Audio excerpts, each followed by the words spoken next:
All right, we're going to get started here.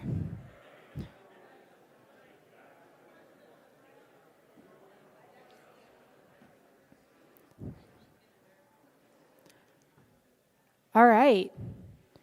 All right, well, welcome to the 2020 ELA conference. We didn't know how many people were going to actually come in person, so we're excited to see you guys all here.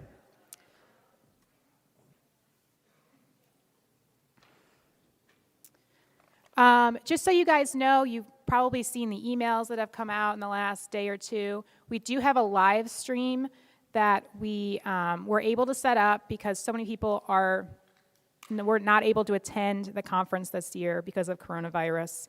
So the live stream will be going when the panels are going. It won't be running during breaks or lunches, but that's what the camera back there is doing, just so you all know. All right, I want to just recognize the outgoing ELA board. This has been the board for the last year. So I'm going to read people's names, and if the board members will stand when you're called, just so people know who you are. Susan Monaco, Courtney Malden, Ed Fallon, Adam Roberts, Charlie Conkling, and Michelle Smee. I also, if you are a moderator or a panelist, would you guys stand? I just want to recognize all the hard work of the board and our moderators, our panelists. It takes a lot of effort and time to put on these panels, these conferences. So if we just give them a round of applause for all their work, really appreciate that.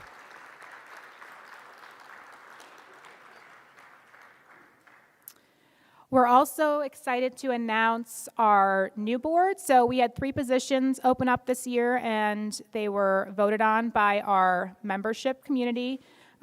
So Ed and Susan will remain on the board, and we have a new board member, Atlana, who will be joining us and helping to plan next year's conference and events throughout the year. So congratulations to you guys. Also, I want to thank our sponsors. You guys help us support the ELA conference every year. You make our conference fees more reasonable for attendees. So we really appreciate your support and everything you do. So thank you to our sponsors. Excuse me.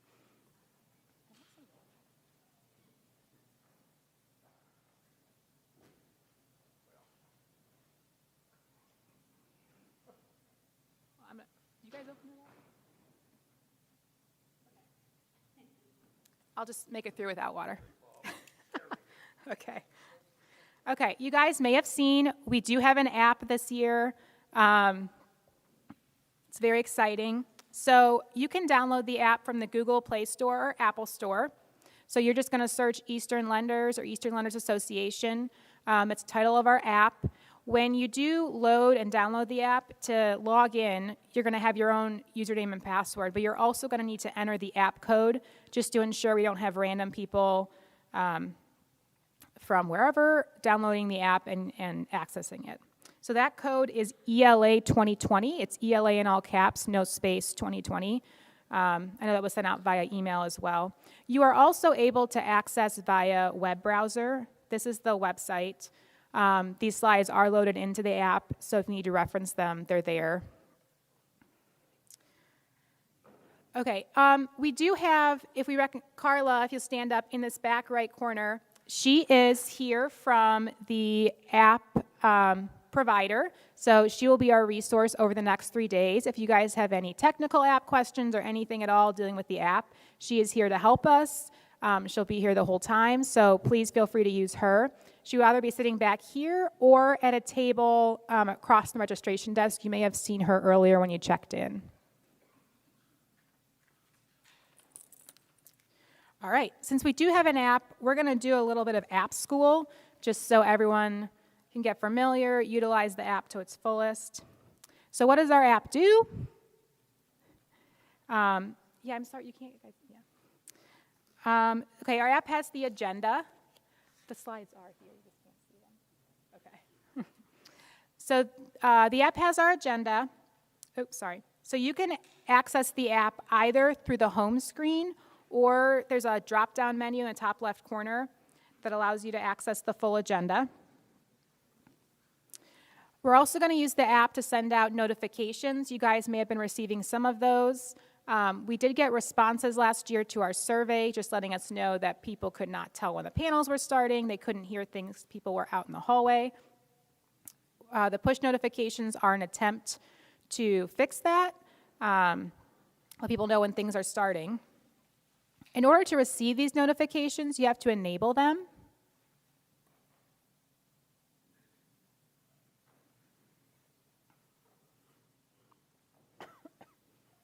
Excuse me.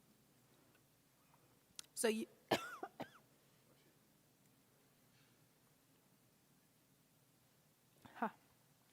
So you can go to your settings. If you go to your, excuse me. This is for an Apple phone. I don't know how to work Androids.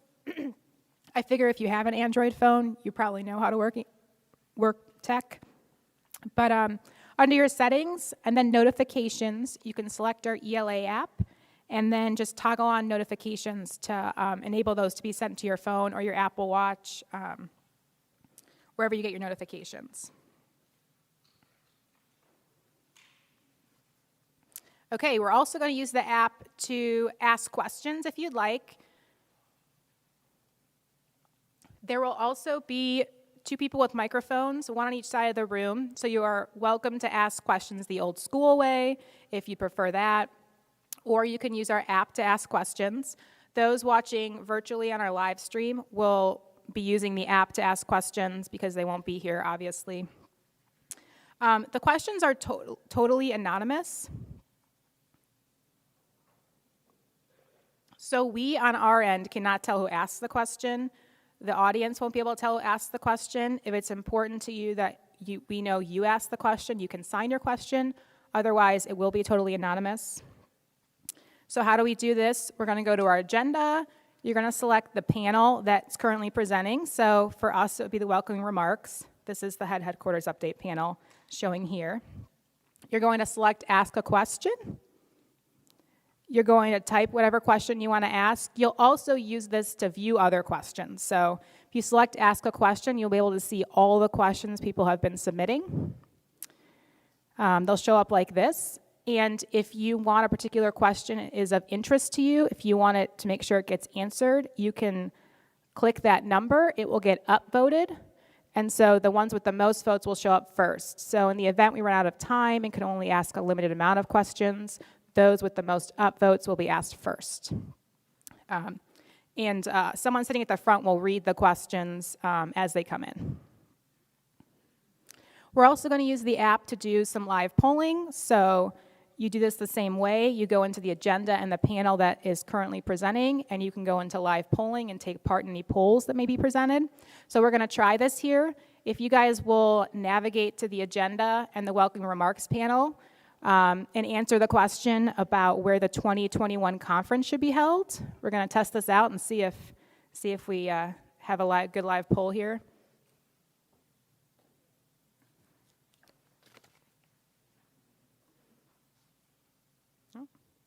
Nope. That didn't work.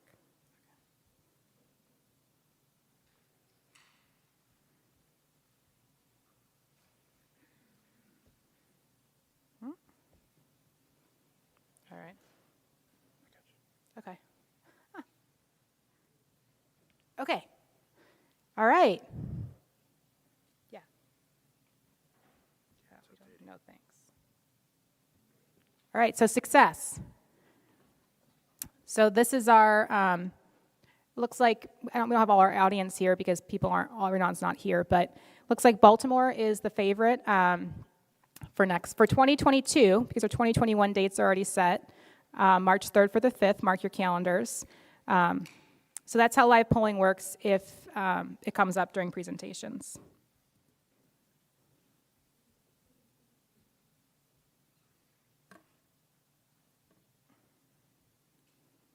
All right, session feedback surveys will also be in the app, accessed the same way as questions and live polling. This is going to eliminate you guys answering questions about each panel at the end of the conference. Instead, we'll do it in real time. So we'll just ask for your feedback after every panel. Panel presentations and handouts can also be found in the app. We did get feedback last year on our conference survey that people wanted the presentations in a more timely fashion, copies of them. So we are actually putting them up in real time. I think we're aiming for half-day chunks at this point, so most of the presentations today should be in the app already. So this should help if you guys have trouble reading the screens, if the text is really small, or for our virtual viewers. There are some panelists have asked us not to post their slides until after their presentation, so we are honoring anyone that made that request. So if slides seem to be missing for some reason, that's why. You can, this is how you do it. You can either access the presentations in the document under the documents in the menu, or again, go into that actual panel, and the presentation should be one of the options there. Okay, not attendee, registrant lists and speaker information are in the app, so you can access that there as well, again with the drop-down menus.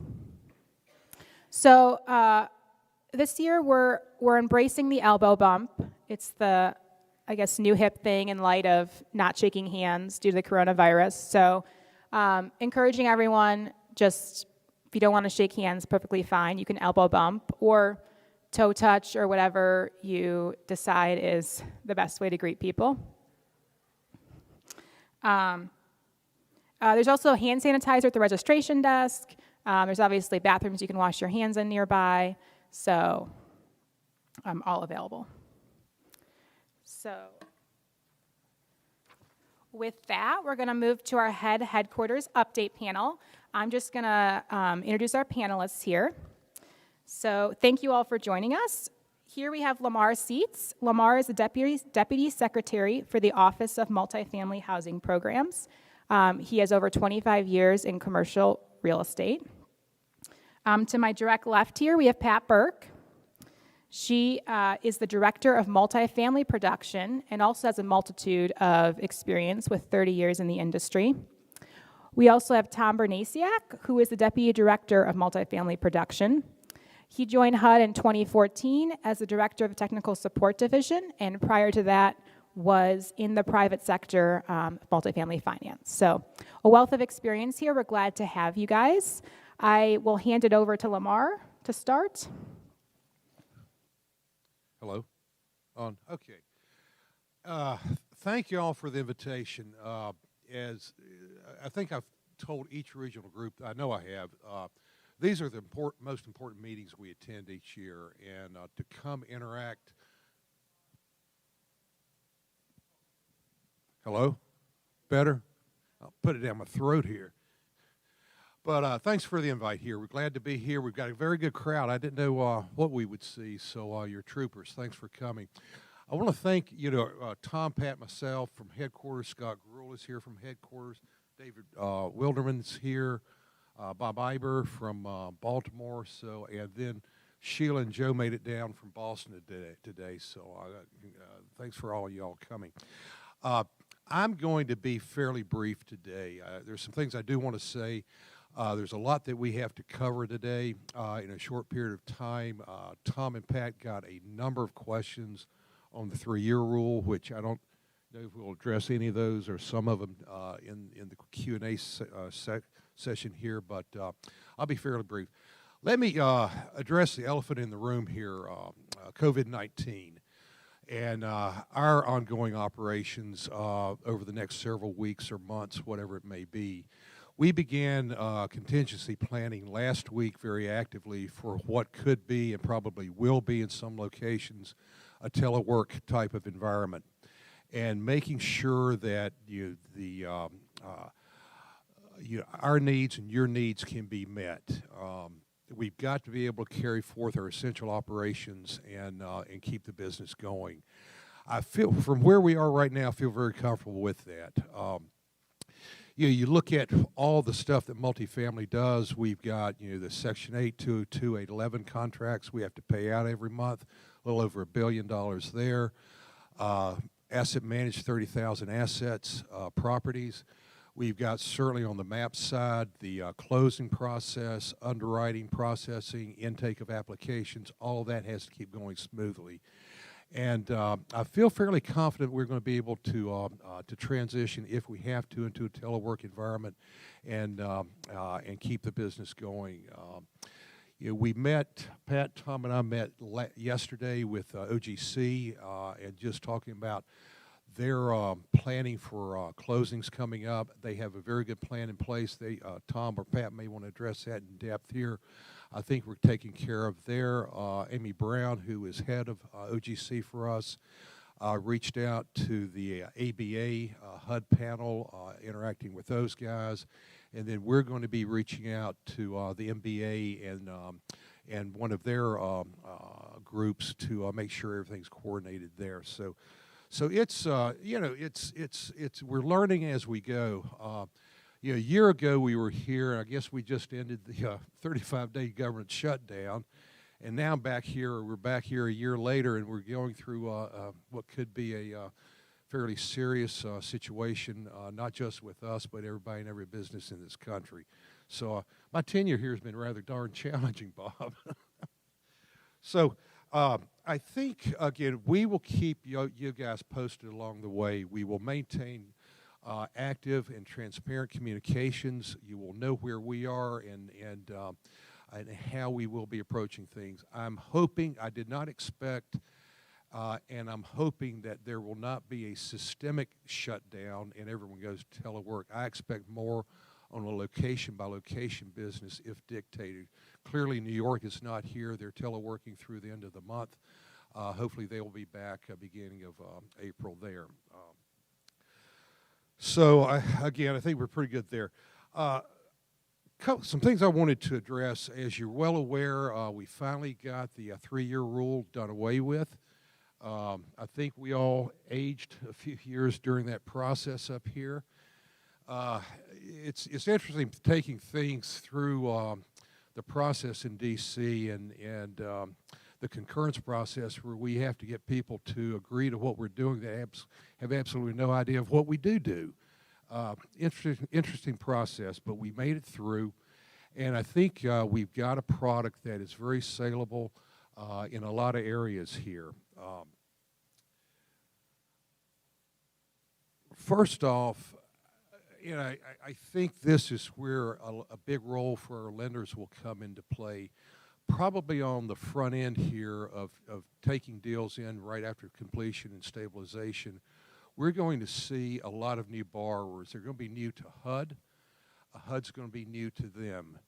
And I think it's really essential. You guys are going to have to do some hand-holding, I think, because they have no idea what our process is. And we want to make it smooth. We want them to come back and do business with us.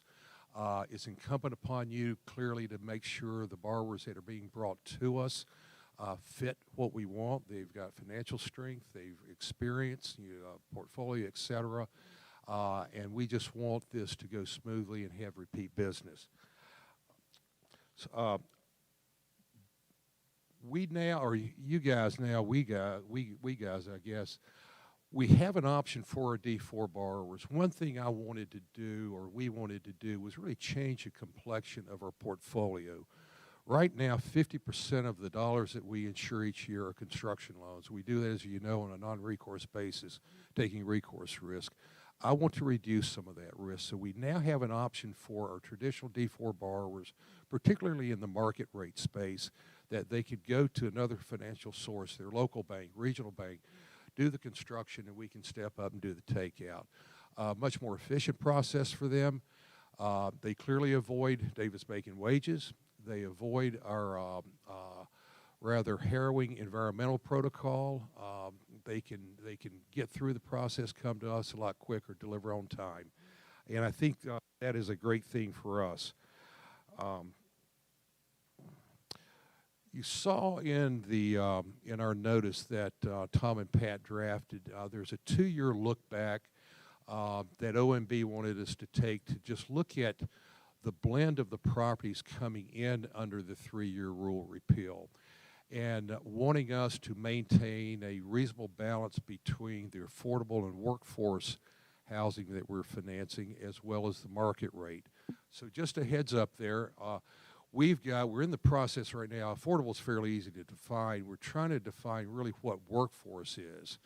And the economics, is it 60 to 120% of AMI, or is it the way Freddie Mac is looking at it, a market by market basis? But when we figure out what really the definition is, we're going to start tracking all properties coming in and their characteristics, affordable, workforce, or market rate. So just a heads up there. And on trying to define what workforce is, if you guys have any suggestions of whatnot, we'll clearly take them. I thought this would be a fairly easy process, and we're working with Terwilliger Center at ULI. We're working with Harvard Joint Studies. We're working with UNC Chapel Hill. And I figured there'd just be like a piece of paper on a shelf somewhere that said, here's a definition, and there isn't one. And so we're not struggling, but we're really working hard to define what that space is and how well we fulfill those needs there. One area, too, on the 3-year rule that we would like to open up, and it goes back to balancing the complexion of our business coming in that we need to participate more in the 9% LIHTC space. We've never been able to do it because of the 3-year rule, but now we can. The key to that, though, the tax credit investor has to have a rate lock 2-year forward. Fannie and Freddie have been filling this space for years. We can do that with our Ginnie Maes. And we did a lot of 2-year forwards a number of years ago. I was not at HUD then, clearly, but in Minnesota with their seniors co-op deals. So it has been done. It can be done. Somebody needs to get their traders or trading desk kind of dust off that product, see what it looks like. I have no ideas where it would price out and how competitive it would be with the GSEs, but it's a space that we need to attract transactions in to, again, balance out the complexion of our portfolio. So, I would ask, as you talk to your traders, can it still be done? What does it look like? That you would communicate back to us so we have a pretty good feel for that.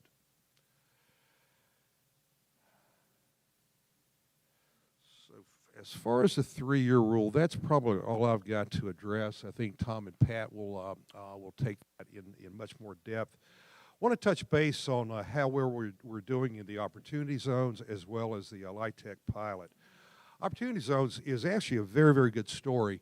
To date, we are processing or have closed 37 projects. There have been 21 D4 apps, 16 Fs. 18 out of the 37 are market rate, and the remaining 19 are affordable. So really a good picture of there, and our penetration in that market. Clearly want to do more.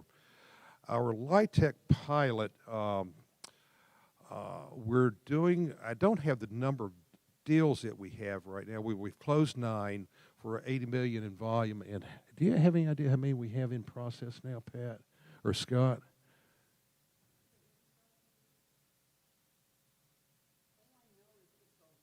Yeah, we've got a lot of business there, so thank you all.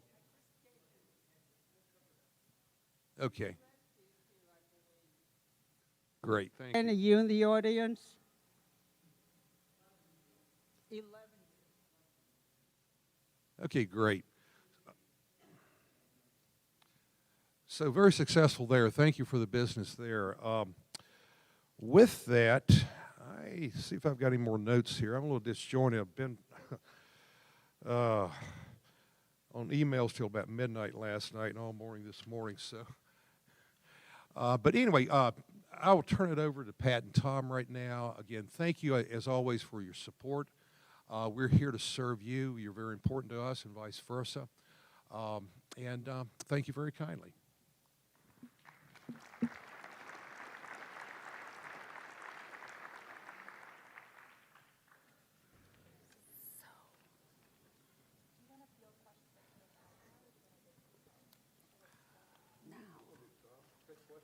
Do it now.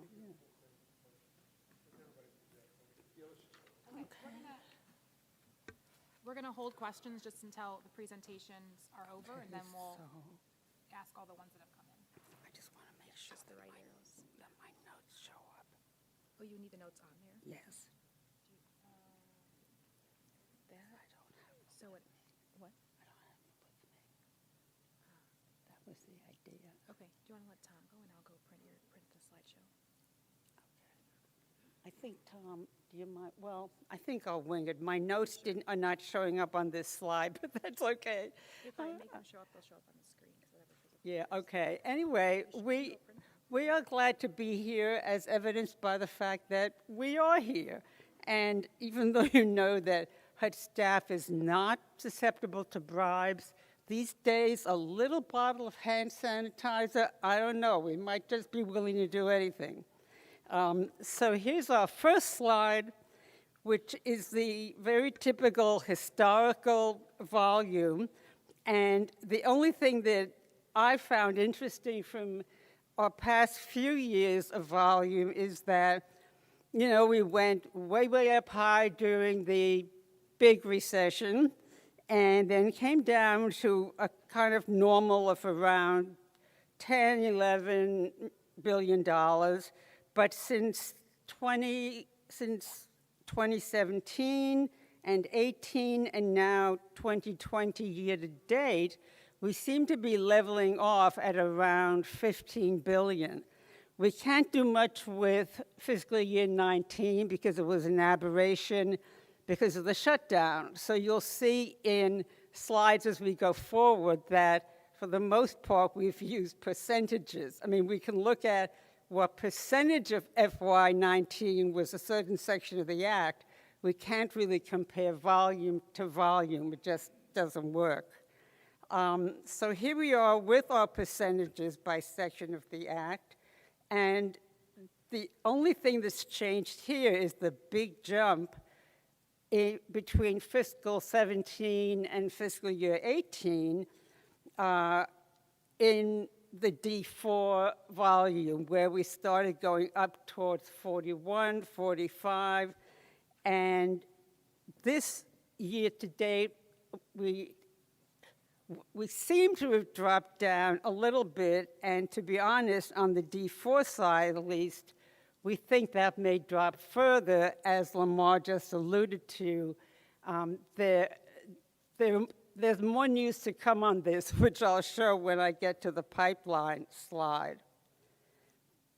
LIHTC, this is something we track, you know, always, and once again, we've remained on a volume basis at about 24-25% of our volume has been LIHTC, and that's the straight LIHTC definition, you know, 20 at 50, 40 at 60. Do I have that right? I think so.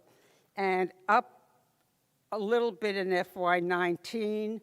I tried to track this to see the effect of the D4 pilot, but it isn't really showing up yet because the D4 pilot didn't really get implemented until more than halfway through fiscal year 19. And as we know, D4s take a while to get developed. And these are endorsements. So I think we'll see that probably by the end of this fiscal year. Affordable, now, this is a different definition, and this is what we've tended to track for the most part these days. This definition is what's in the Federal Register to qualify for an affordable MIP. And actually, the broadly affordable is, I think, the stricter definition of the two. Yes, the broadly affordable is like 90% either LIHTC or 90% of your units at Section 8. Affordable is what I would call broader, but it's not. It's contrary to what you would think. Affordable includes 10% Section 8, 10% of the deals at affordable standards and certain other local programs with deed restrictions that qualify as affordable. But just look at those numbers, 58% in FY17, 57, 63.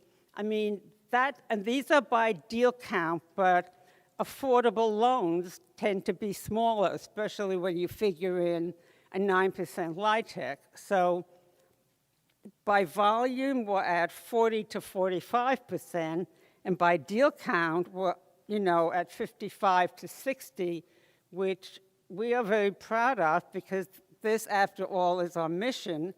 And if we get to track workforce housing and can add workforce housing to this, it's obviously going to go up, and that will be very good for the FHA platform.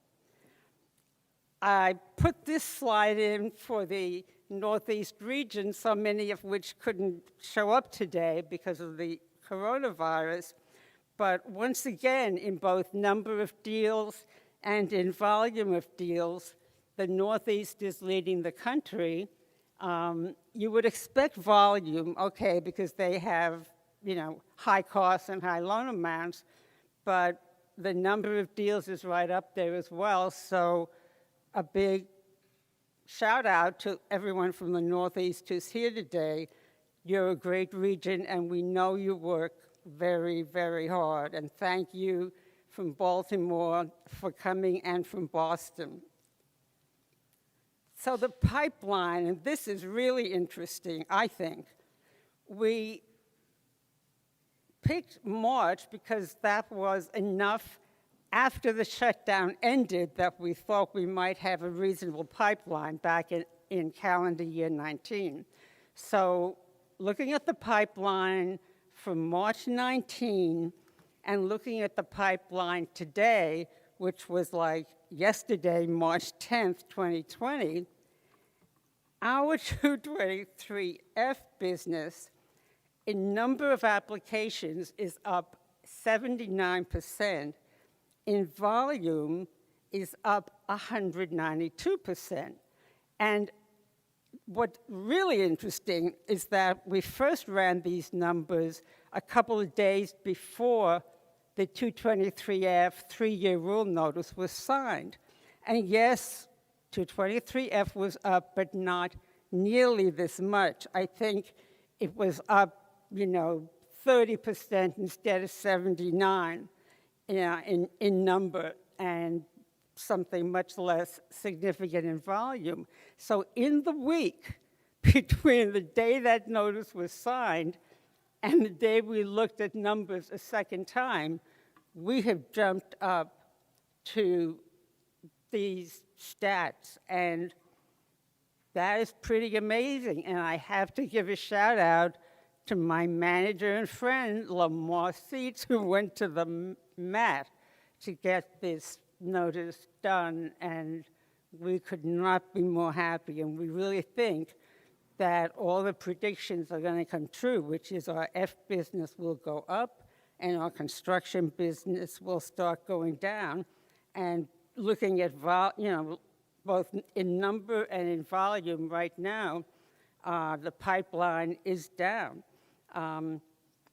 Looking at the A7 column, we had 0 deals in 19 and now 42. This is just a function of interest rates, but because Dan Sullivan is here, I have to say, I know that division by 0 is infinity. It's not 100%. So this was the best we could do under the circumstances. I don't think computers show infinity, but if they do, we don't have one. Anyway, this is one of our major goals, an ongoing goal, couldn't be more important, certainly to Lamar and therefore to all of us.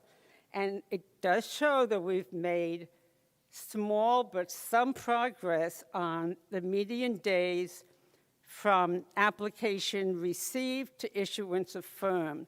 And again, the only way we could do this was to take the period March to December 18, and compare it to March to December 19, because anything before March, we get skewed by the shutdown, and that's not going to work. So for what these numbers are worth, we did go down on the Fs. I think it's about 7 or 8% in terms of number of days, about the same on A7s, and I think on new construction, we were down 8 days, and that's like 9%. And that may not seem a lot, but at least the numbers were similar when we looked at 17 to 18.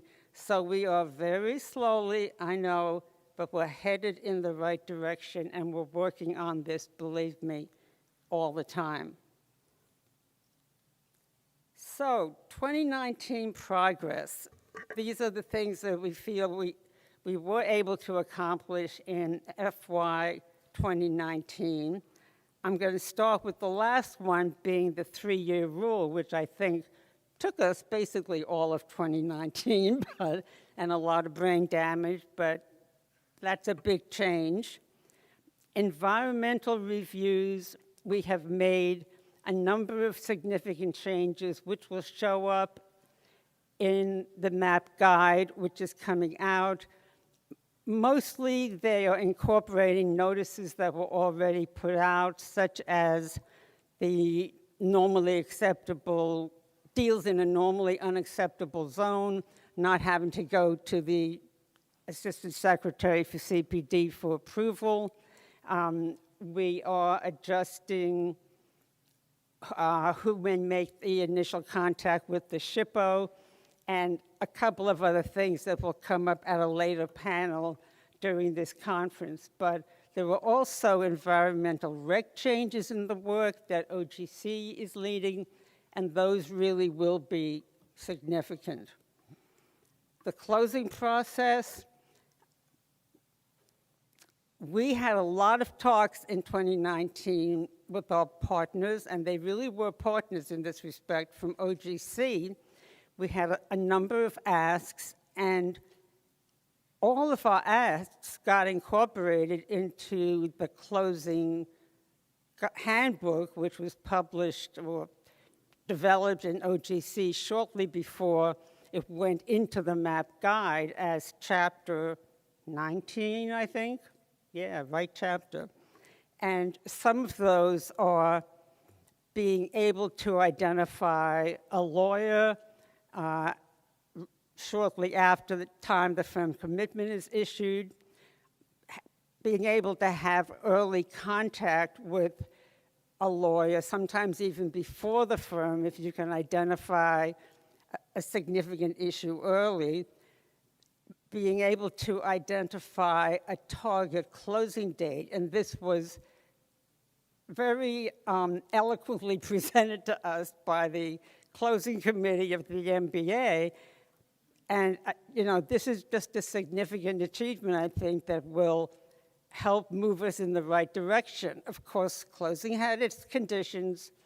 If we don't get a decent closing package, well, we may have to pull back on that a little, but I think we made a lot of real progress there. The Lendometrics initiative that we took on after the Southwest region's endeavors is up and running in all of the regions right now. And the MAP guide is on schedule to do at least what we can control, which is to go to OMB, we think, by the end of this month. After that, it has to go through internal HUD processes, including and outside HUD to OMB, which is a little harder to predict. But we'll all cross our fingers. Lastly, our priorities for 2020. As I said, in progress is always reducing processing times, and our production directors are meeting with headquarters frequently to try to figure out how we can do that, what some of the low-hanging fruit is that we can control and just fix on our own without having to go to offices outside multifamily. That's something we're working on. CNAE tool is a continuing process of trying to improve it and make it more user-friendly. And I know that on or about May 29th, we will be coming out with version 3.0, is it? No? I don't know. David is here, he could tell me. But that is 3.3. He's holding up 3.0, so I was right the first time. So why the three fingers? Anyway, it's like an eye test. How many fingers am I holding on? And that will, we may not be exactly moving to the cloud, but that will have the effect of getting us out of the Excel system and making this a real online system that is much, much easier to work with, and I think will answer a lot of your prayers. Single underwriter model we will be working on, and Tom is in charge of that and keeps visiting office after office after office to both drum that into the heads of our underwriters, but also do the necessary training to give our underwriters the confidence to act as a single underwriter, and very often that's what it is. And some of you all have pointed that out to us, that some underwriters are just afraid to take that step, jump off the cliff and say, okay, I don't need some of these technical disciplines. And we had the nerve to put up a couple of 2020 priorities for our lenders. Actually, I had here initially as number one something that Lamar mentioned, and we did not compare notes, and that was to basically make the 3-year rule successful, because a lot of that will be up to you all. And I think he described it better than I could, and I'm not going to repeat how you would do that. And the last two, of course, we've been, kind of singing the same song for several years now. We need conservative underwriting, and we need quality submissions. And if we receive those the first time, you would be amazed how quickly we could issue a firm commitment. The time, lags are very often that we don't receive these the first time. We have significant gaps, especially on the environmental side, and the deals were really not underwritten in some cases, at least from what we can tell. And so we go back and forth, and the rest is history. Conservative underwriting, quality submissions. And lastly, and this you've heard before, the earlier you can raise an issue, even at concept meeting, even if you don't know all the details, bring us in on it, tell us what you think might be wrong with this deal. If you do a little more digging, it will really help us to underwrite it along with you and speed up the process. So that's it for me. Thank you all, and we're moving on to Tom Banasiak.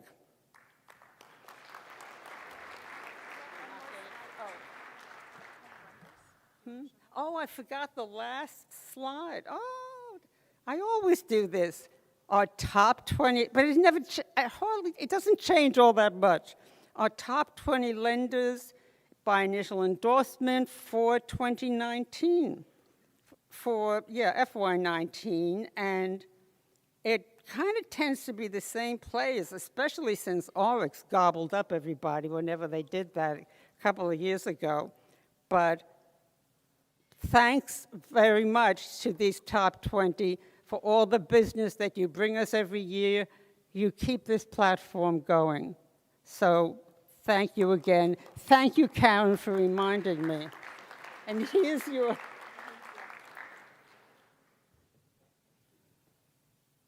I think this is on. So I just have a couple of topics to discuss today. The first is the map guide. We are, and as Pat mentioned, we are working on it, have continued to work on it. There's only one chapter remaining on the drafting table. That's chapter 3. The rest of the chapters are either buttoned up or we're going through the comments. So those 3 chapters that have recently been taken off the table are 7, 9, and 19, and so we're going through those comments to see what you all think. We have received over 2,000, actually, I asked this morning for a count. We have 2,607 comments from all 19 chapters so far. So we've been going through, we actually read each and every one. We think about most of them, and sometimes we actually change policy based upon them.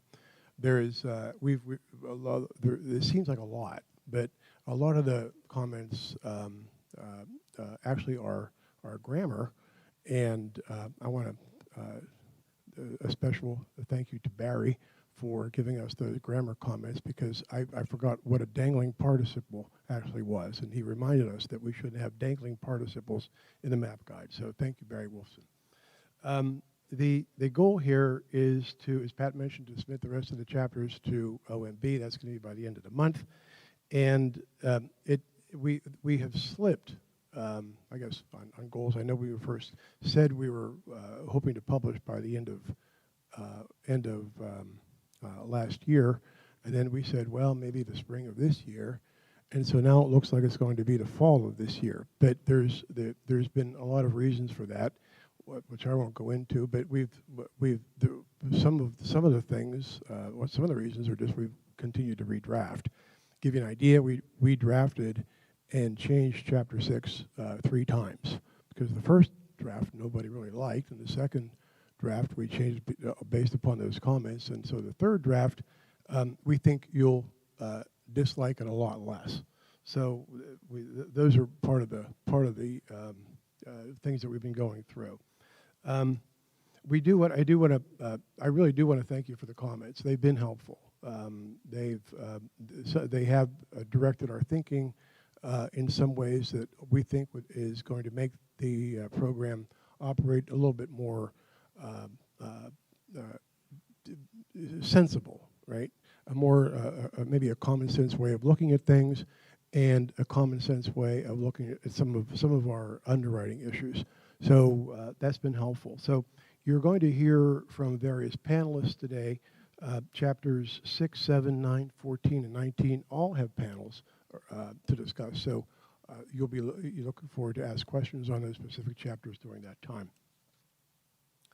The second topic is the 3-year rule. Lamar mentioned it, Pat mentioned it. I just have a couple of comments on it, and maybe add to Lamar's comments on it. So this is going to be new to us and to you all and to the borrowers, right? And so what we're viewing it thusly, that borrowers will be coming in that really haven't had a whole lot of participation or experience with HUD. And like anybody that you invite into a program or a platform, we want to show put our best foot forward, okay? So we want to make sure that this is a successful experience for those borrowers. They don't leave thinking, why did I do this? We hope that we'll have those borrowers say, this was a great experience. I'm going to tell my colleagues, and we'll increase business overall. That's the way we're looking at this. So what we've done is we've talked to the field at length, and there's a commitment by the division directors to assign each of their 2 best underwriters, or senior underwriters, to receive these deals that have 3 years less, or would qualify as a 3-year suspension transaction. So what we hope to do is have those folks who have perhaps a higher level of experience and understanding of real estate and our programs, take the first look at these and be the point people for these new borrowers and these applications. We want consistency in the underwriting. We want a good experience. We want to move these along, notwithstanding the volume. And I hear myself saying that because we've as Pat's slides mentioned, this, and as you all know, I mean, we are getting hammered with applications, which is a good thing. I mean, the interest rates are low. There's a lot of activity out there. We're getting a lot of work. We want to make sure, though, that we work with these borrowers and these applications, not in a matter of priority, but we want to make sure that we give them the attention that they deserve, like you would any new client. So we will be more or less, I hate to use the word carve out, but we will be paying special attention to these applications as they come in. So to do that, we're going to be preparing and conducting training for our field staff. That has begun. We've selected field staff that we want to involve in this, and we're going to begin this probably late next week, early next week, in developing a syllabus and develop examples of transactions, case studies, how we want to work these transactions. We may contact the MBA to have maybe some of you work with us in developing examples, developing case studies, because I mean, we don't want to do this in a vacuum. We want to see what you guys are seeing. We want to train on what you guys would be likely bringing in and looking at. So we'd want to make sure that what we do train on actually has some semblance to what we'll see in the real world. So we're going to look at that. So what do we expect? That's what we are going to provide. We expect from these applications and from you all properties that we think should be in pretty good condition. So we shouldn't have a whole lot of technical issues. We shouldn't have arguments on reserve for replacement. We shouldn't have significant environmental problems. We probably should have limited critical and non-critical repairs, and certainly not a whole lot of fair housing issues that way. So I'm guessing, at least from my experience in the past, that if you were to bring or have an opportunity for a borrower that had significant fair housing issues, that probably wouldn't be submitted anyway. So we don't anticipate having to really deal with that much. With regard to the repairs, we expect that because of these are going to be new, that the critical and non-critical repairs should be minimal. We would encourage, because of that minimalistic view, we would hope that those repairs would be completed prior to endorsement, such that we wouldn't have to create a non-critical repair escrow and drag that out. But we'd like to see these fairly clean, if that's possible. We know that the housing notice allows for 30-day or allows for permits submission of the application with after 30 days achievement of programmatic debt service coverage. So there's a presumption that there'll be some seasoning in place. So that's there for a reason, but as a practical matter, if we get the kind of deals that we're thinking of, that they're going to be fairly due, minimal repairs, reduced processing time, we don't think that we're going to have, we think that we'll get these out fairly quickly. At least that's the goal, that's the objective. We think that the two biggest issues should be with mortgage credit, and I think that hopefully these will be strong borrowers, so the mortgage credit issues shouldn't be that difficult, and valuation issues, essentially value and loan sizing. So we think with proper training with the field staff, we can get these in, get them out, and get them closed, and hopefully provide a good experience to your clients. We've received a series of questions from you all, and we responded to those. We sent those out last night, and so that's going to form a basis for how we view the underwriting of these transactions. So that while it is not formal, it is a roadmap as to how we think how we would respond given a certain fact situation. So because of the newness of the program and because of the questions, the unusual questions that we might receive, we would encourage you, rather than to have us respond to questions here or on a panel, that we would send those to the MBA. I think that would be the source place to do that. They would forward them. We would continue then to quickly respond to those FAQs and get those back to you all. We a couple of house cleaning items. The high cost factors, and this is just with regard to an example that came up in the West most recently. Apparently, we had an issue with a use of the 315% multiplier in Kansas City, actually Salt Lake City and Phoenix. And so what ended up happening was there was a waiver request to use the high cost factor. It was sent to OGC and headquarters. They said, well, you can't do that because this area doesn't allow for the use of the high cost factor. It's in fact under the cost average, such that we're limited to 270%. So the field in that case had inadvertently, but incorrectly, approved waivers for that. So we wanted to, we hadn't made that correction. Unfortunately, we had lenders and then their borrowers who had deals in process that were relying on the use of the high cost factor, which now they couldn't. So we had discussions with the MBA working group on how we did this, the methodology which we used, and we essentially I think they are going to, meaning the working group, is going to come back with perhaps a recommendation or two, but I think the methodology that we're using is sound, so that I don't expect a whole lot of modifications there. I think the message here is that we hope to publish the new housing notice mortgagee letter for our stat limits and high cost factors in May, if not sooner. The work on that is pretty much done, so it's just a matter of getting it through the clearance process. So you'll note that the message here is this, that if it's in a shaded area, that's a 315% permissive use of the high cost factor. If it's not, you're limited to 270%. So that's that. And if we have deals in progress that we made a mistake in the past, most specifically Salt Lake City, Kansas City, or Phoenix, we'll work with you to assist in addressing that.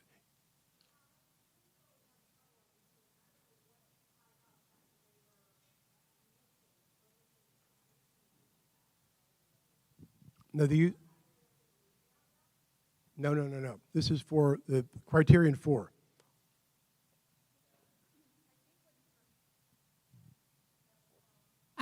I think what he's referring to is in a statutory limited loan situation, you can request an increase in your high cost factor, which helps get that criterion increase. So let's say you're in someplace with a 215% high cost. Yeah, so he's saying in areas that are 270, but they aren't shaded on the notice, they're not high-cost shaded areas, you can't get a 315. So there are lots of 270 cities on the notice. Some of them are shaded. So the shaded ones, he's saying you can get a 315. On the non-shaded ones, previously HUD was granting waivers. That was a mistake, is what my interpretation based on the guidance. So you can no longer request, or they will no longer grant 315 in 270 areas that aren't shaded.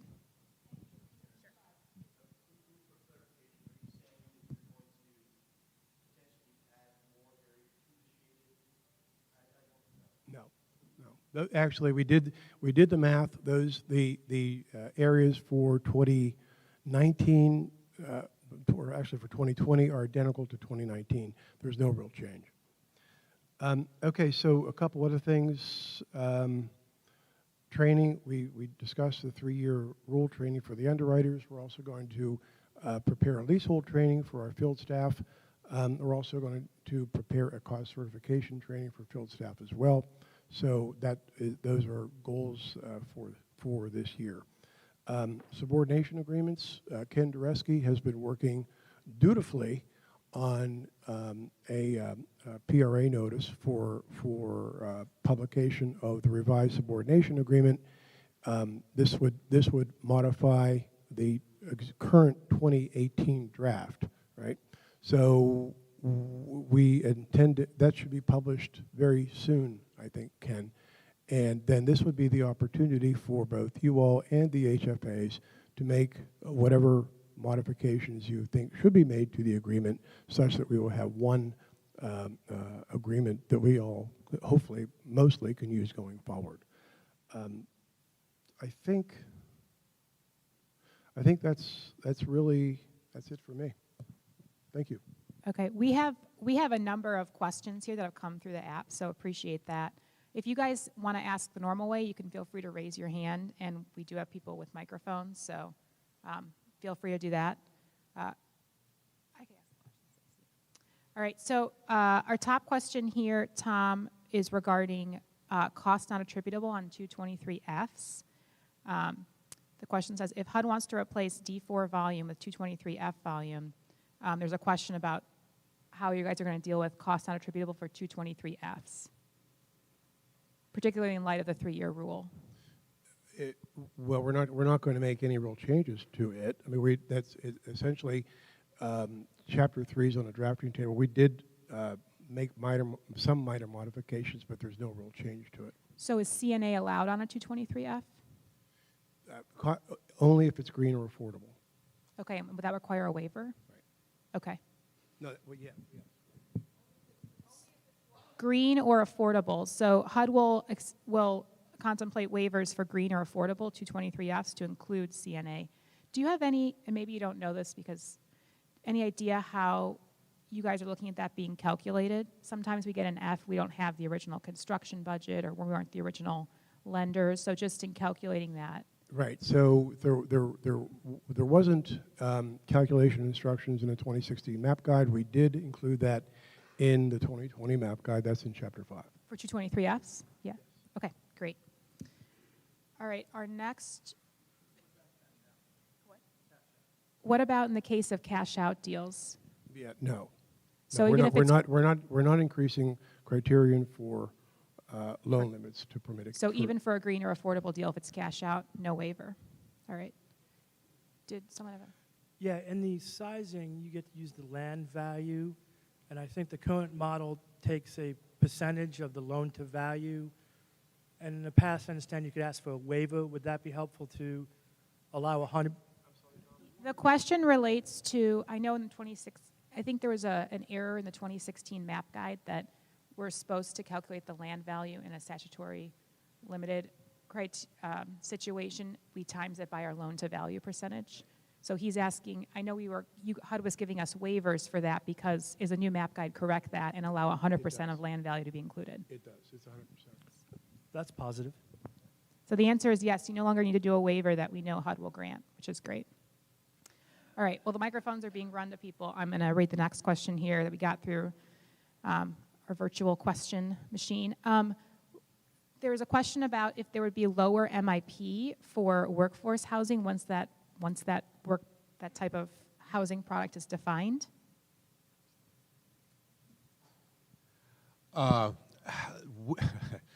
Possibly is the answer. Secretary Carson has convened a very, very small working group to look at workforce housing and how we can incentivize the creation of it and our participation from a financing standpoint. And right now we're trying to define, as I said earlier, just what it is. Okay, what does it look like economically? But what's on the table, Alfonso put out, can we cut MIP, app fees, things like that. So I think there's a lot on the table once we get our hands around it, and I don't know. I'll defer to Tom and Pat on how easy or uneasy it is to reduce MIP fees within the government. But clearly, we want to do more of it and to incentivize people to come to us for that product. Can I add something? This is not on MIP. Is this mic on?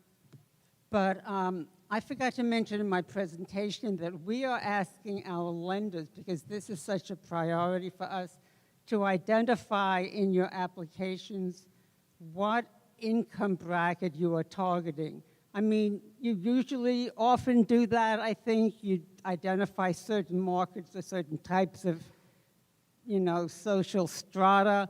But if you could identify incomes and especially percentages of median income, that would make it very much easier for us to figure out, okay, is this targeted at workforce housing or is it not? And as Lamar said, we're still working on exactly what the definition is. I think we have a question from the mic in the back. Tom, I thought I understood that on market rate 223F, that just insofar as CNA is concerned, that just for parking and retail, that we would be able to use. So, right, we've had those discussions, and that is actually proposed included in the chapter 3. So that we're going to talk about that with leadership. We think that'll stay in, but as yet, it's only drafted, Barry. So okay. it's All right. right. Thanks for the clarification. All right, we have another question from a mic here.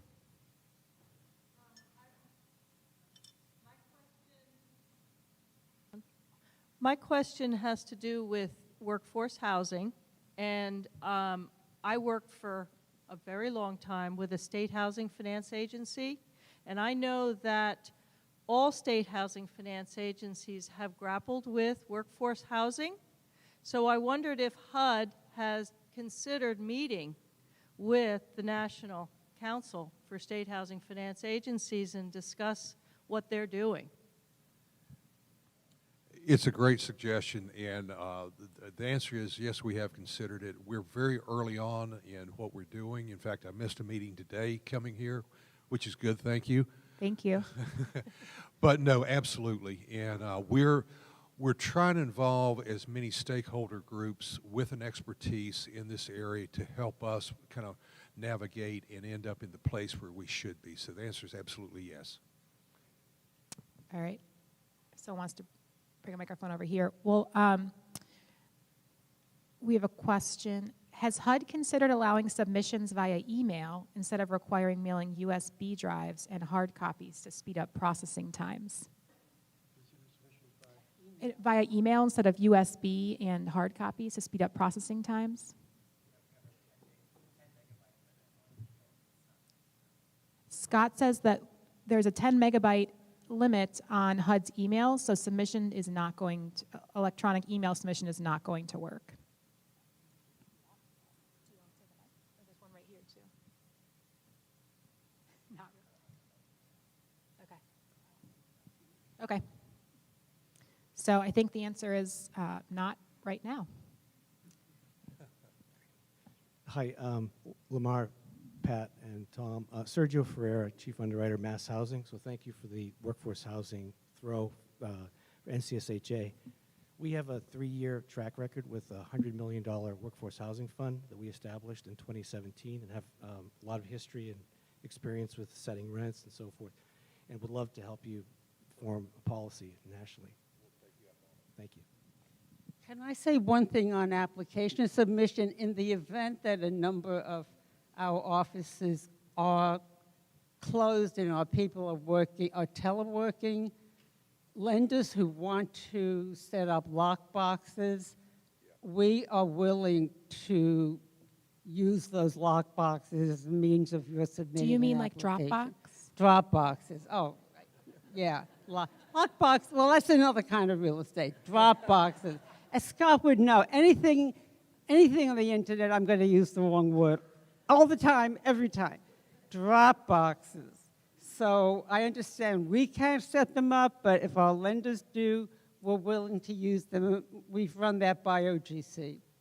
And when will you let us know? Will that just, I think When that that's- news will be forthcoming as, you know, all of our virus Okay. planning proceeds, which is happening pretty fast, as Lamar just said. I understand the New York office is working remotely right now for applications being sent there since they intake all the Northeast region applications. Do you guys know if someone's receiving those applications or?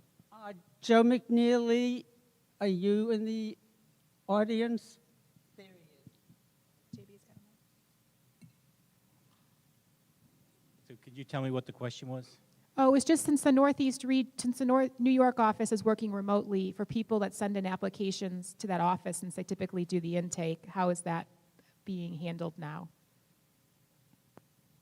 Well, we're on day 2 of Okay. teleworking, and I think the major stress right now is getting the laptops out to everybody who wasn't in the office yesterday. And I would say that it's not a complete office shutdown, so there are people that are going into the office because it's more convenient for them to do so.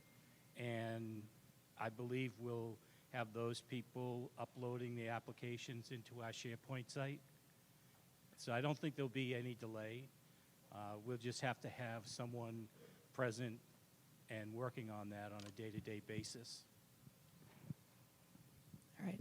This is so new that we haven't even talked to our production teams about the drop boxes, so we will be doing that quite possibly Friday. All right. You heard it here first.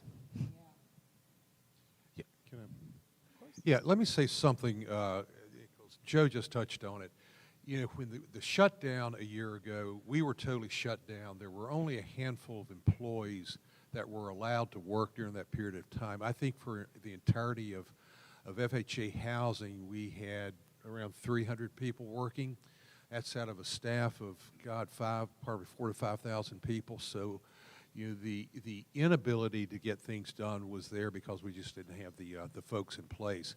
This is different. Everybody is here. Everybody can work. So it's just making sure the logistics, we piece it together right. And just very simple things. Closings by mail. Well, is there somebody in the mail office to get the mail every day, you know? And so it's something that is evolving, you know, frankly, hour by hour and day by day right now. Exciting times. Yeah. We have a question here. Can you give more of an update on the single underwriter model? It's been discussed for almost 10 years. The gist is it does not seem to have been adopted, even with experienced underwriters in small affordable projects. So I think some of us in the lender community are very rarely seeing the single underwriter model perhaps actually executed. So I don't know if you have an update.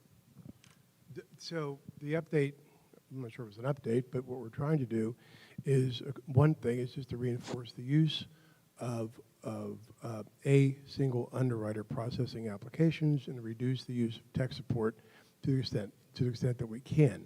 So there's, I would say that after visiting offices for a year and talking to underwriters and talking to production division directors, I'd say it's a mixed success, or at least it's mixed results overall.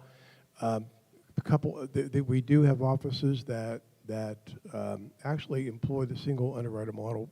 We think very well, perhaps more often than not. Sometimes only because that they lack the resources or the tech resources to actually reach out to an appraiser or a cost analyst. So the underwriters become much more adept and much more knowledgeable in working with the transactions. We also see that some areas where that there are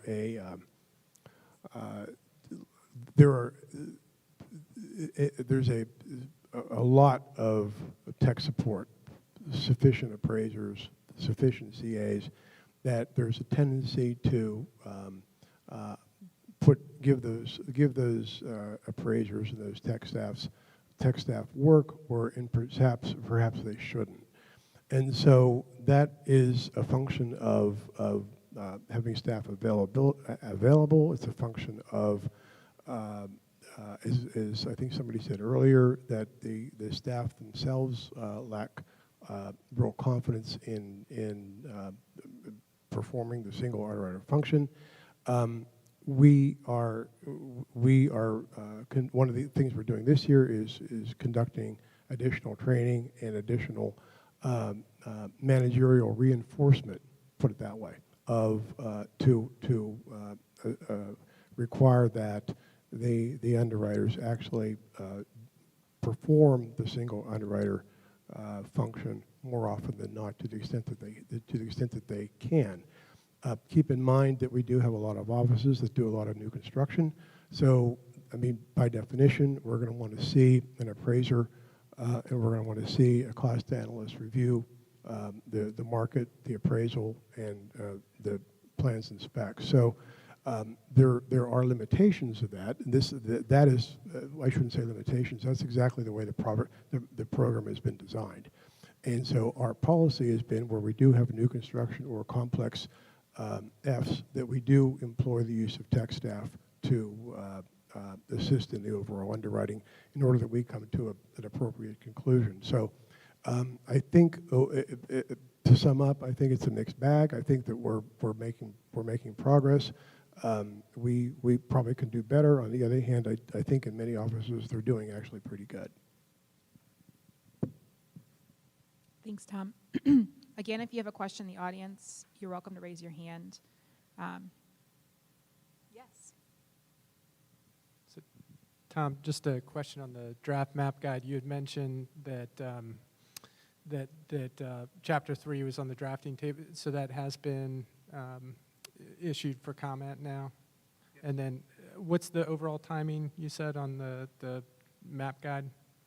Late end of September. End of Overall September? timing is end of September. Okay, thanks. So your target is to issue the new guide by the end of September? We put it this way. So we hope to get it to the next level of clearance by beginning of April, right? So once it goes to that level, it's essentially out of our control. We hope to have it issued by the end of September. We think that based upon the timing and the allotted review time for how that process would work, we would hit that mark. On the other hand, we might not. Do you anticipate any sort of a grace period when the new guide comes out? When the new guide comes out, do you anticipate a grace period of it going to effect, or is it going to a grace period? Like a grandfather period. It's written into. We usually we'll write something in there to say, in terms of effective date. Is that what you mean? Yes. On certain policies, not on the whole guide. Yeah. Okay. Did everyone hear that? So essentially, I asked about a grace period, and Tom and Pat said it'll be typical to other map guides where there'll be a grace period for certain policies, but for some things, they'll go into effect immediately. Is that correct? And those grandfathering clauses are written into the map guide, like, this rule will go into effect, blah, blah, blah. We don't grandfather the whole guide.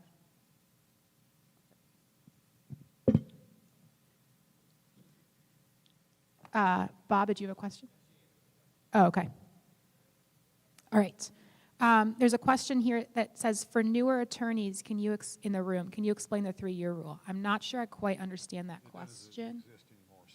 Yeah, the 3-year rule essentially said that you can't bring a newly constructed project in for a refinance until it's been 3 years after essentially the final certificate of occupancy. So the new notice does away with that. Housing Notice 2020-03, is that right? All right. Next question, has there been any discussion in headquarters on the closing, if this is a full telework situation, and also if the federal building is shut down? If so, are there any best practices, new policies? I'm assuming you guys will issue those as they come up. It's early in the game still. Does everyone have the ability to telework, the entire staff? Or are there situations where there would be a problem because certain employees don't have the capability to telework? Well, we were able to keep closings going in our regional offices, even when the agency was shut down. And as Lamar said, this would not be a shutdown. And we don't even see it being a HUD-wide shutting the offices down. We think it will be on certain geographic basis that an office may be shut down. As far as we know, we have enough production people who have the ability to telework and who'd be willing to get that ability, which is easily granted if we needed them to close deals. And we did meet with Amy Brown just a couple of days ago to discuss that very subject. Yeah, I've got, guys, I have to run a minute or two for a conference call, but in our discussions with Amy, their plan right now is for deals that have to be closed in person, an attorney and an assistant will show up at the office, get them closed. For transactions you can do through the mail, we'll do through the mail. And certainly your Fs, A7s can be easily accomplished there. So I think they've got their hands pretty much around the situation.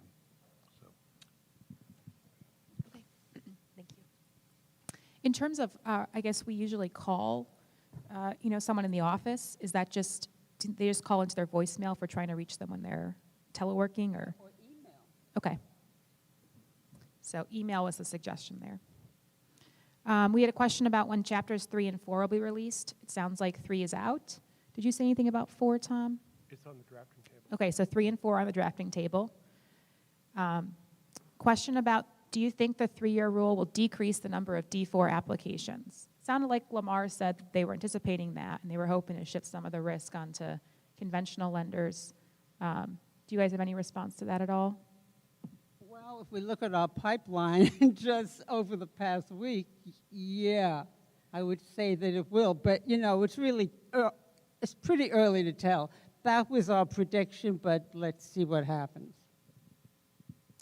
All right, there's a question that reads, could you please elaborate on the surplus cash disbursement priority for HUD in 2020? What is this supposed to look like, and what's the expected timing? The surplus cash disbursement priority for HUD in 2020. So what we're trying to do is actually just sync this up with what healthcare does. So right now, we're surplus cash. We're limited to distributions every 6 months. What we'd like to do is per healthcare, allow distributions monthly with a reconciliation every 6 months. So we've cleared that with OAMPO, obviously Lamar and Pat are on board. We think that we have the support to do that. So this would only apply to insured transactions, not Section 8. So we've talked with our friends at healthcare. They have a roadmap to do this. So as soon as we get out of this map guide thicket, which we hope to have that, at least have some free space by the end of this month, begin working on this in earnest beginning in April. But it is the reg change.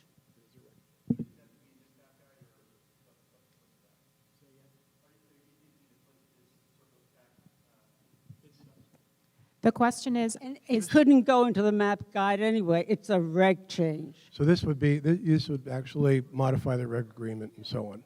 This is not. This is one of these items that Lamar challenged us to come up with things that we could actually do that would make an impact in the next coming year. This is one of those things. there's a question about the map guide being posted in its entirety, or is the draft chapters that are coming out chapter by chapter, that's what we're going to see in the new map guide? Will the whole revised draft be posted in its entirety at that So point? what will happen is we've posted each chapter by chapter, obviously. We received the comments from the industry. We've reviewed them and incorporated them as appropriate. Once it goes through the OMB process, there will be a public review period of the final draft that you all and the entire world will be able to make a second review of the entire map guide, chapters 1 through 19. So that would be a last and final opportunity to request modifications or changes that perhaps weren't picked up in the first round. All right, I think we have time for one more question here. There is a question about the multifamily portal update. Scott, I don't know if you want to just defer that or give an update. Okay.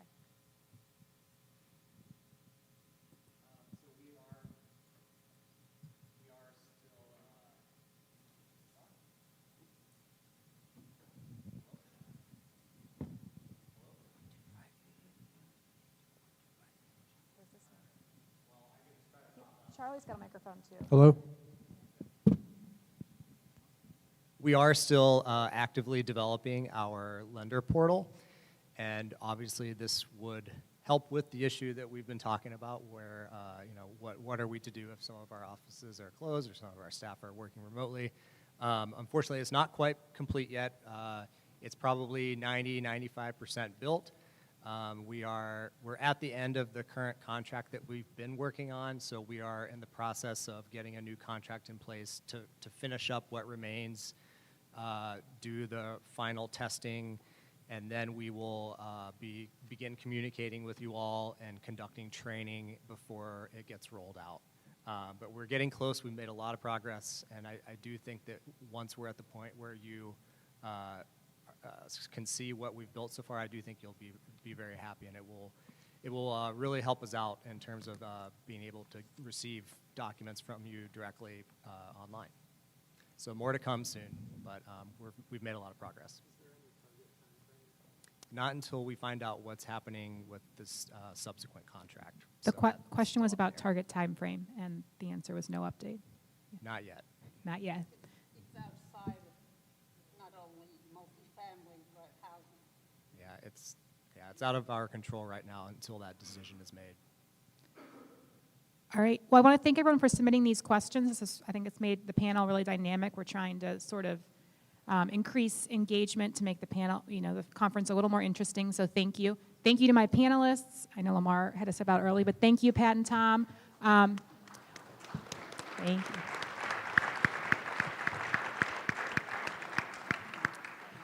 The next panel will start promptly at 2:15. So if you come back in this room at 2:15, we will start with our Northeast updates panel.